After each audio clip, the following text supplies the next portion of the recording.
බෝගහපිටිය වලව්වේ කාලෙකට කලින් ඒ කියන්නේ 1960 විතර වගේ බොහෝම සාමයෙන් සමගියෙන් තිබිච්ච වලව්වක්. හිටියේ හාමු මහත්තයයි එතකොට එයාගේ නෝනයි වැඩකාරයෝ තුන්දෙනයි මුරකාරයයි. ඉතින් හාමු මහත්තයාගේ පුතා හිටියේ රට ඒ කියන්නේ විදේශගත වෙලා. ඉතින් එකපාරටම මේ වලව්වේ සමගිය නැති වෙලා ගිහිල්ලා ලොකු කලබලයක් ඇති වුණා. ඉතින් මේ කලබලේ පස්සේ මේ හාමු මහත්තයා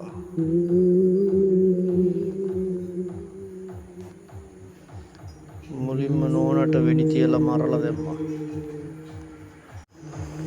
එතකොට මේකෙන් බය වෙච්ච වැඩකාරයොත් ගෙවල් වල යන්න දැඟලුවා. ඉතින් හාමු මහත්තයා ඒකටත් බය වෙලා අවසානයේදී මේ වැඩකාරයන්ටත් වෙඩි තියලා මරලා දැම්මා. ඊට පස්සේ හාමු මහත්තයාත් රෝගයක් හැදිලා මරණයට පත් වුණා. ඉතුරු වුණේ පුතා විතරයි. මේ විස්තර ආරංචි වෙච්ච පුතා ලංකාවට එනකොට ප්ලේන් ක්‍රෑෂ් එකකින් මරණයට පත් වුණා. මිනිහ හොයාගන්නවක්වත් තිබුණේ නැහැ. ඉතින් මේ වලව්ව එහෙම් පිටින්ම කෙලෑගත වෙලා ගරා වැටමින් තමයි තිබුණේ. ඉතින් මේ හරියේ මිනිස්සු මේ වලව්ව ළඟටවත් ගියේ නෑ. මොකද මේ මරුණ අයගේ ආත්මයන් සැරිසරනවා කියලා කතාවක් ගිහිල්ලා තිබිච්ච නිසා ගමේ සමහරක් අය මේ අවතාර වලට ආත්මයන් වලට බය වෙලක් තිබුණා. අන්න ඒ නිසායි මේ බෝගහපිටිය වලව්ව ළඟින්වත් ගියේ නැත්තේ.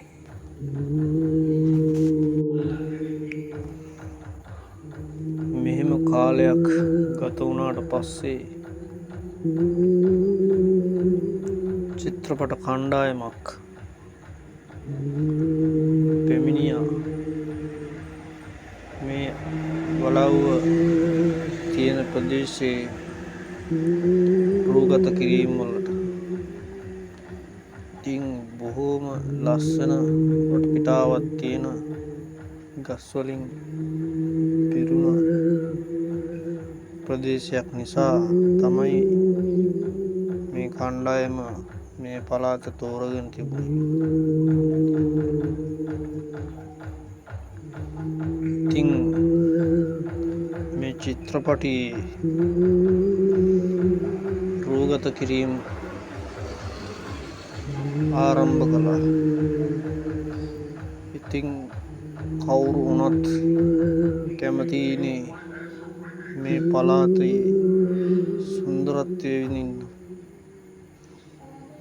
ඉතින් නිදහසේ ඉන්න වෙලාවකට ටිකක් ඇවිදින්න කියලා ජානක කියන පුද්ගලයා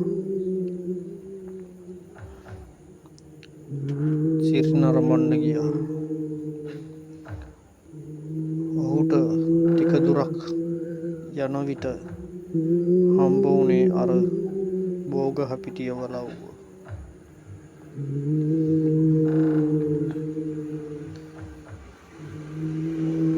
ඒ වලව්ව ගේට්ටුව ළඟට ගිහිල්ලා ඔහු එබිකම් කරනකොට වලව්වේ මොරකාරයාගේ අවතාරය ආවා. ඉතින් මේ චානක දන්නේ නැහැ ඒ අවතාරයක් කියලා.